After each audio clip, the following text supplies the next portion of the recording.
Hello साथीहरू, कस्तो हुनुहुन्छ हजुरहरू? सन्चै हुनुहुन्छ होला है। आज फेरि बुधबारको दिन म बजार जाँदैछु सब्जी लिनु अलिअलि केहरू ल्याउनु है।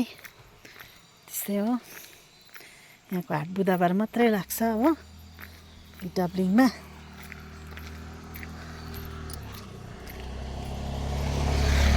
अनि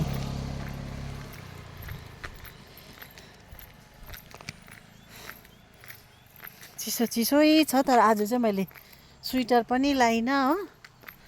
त्यसै जाँदैछु, स्वेटर बिनै जाँदैछु है।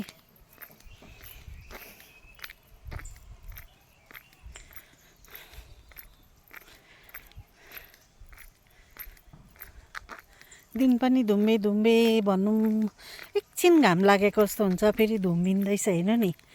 कुहिरोले, हाम्रै जग्गा चाहिँ कहिले कुहिरोले छोड्दैन क्या। गिडाब्लिङ चाहिँ दार्जिलिङको जोरबङ्गला जस्तै छ यहाँ पनि, जहिलेको तहिले धुम्मे हुस्से लागिरहन्छ हो।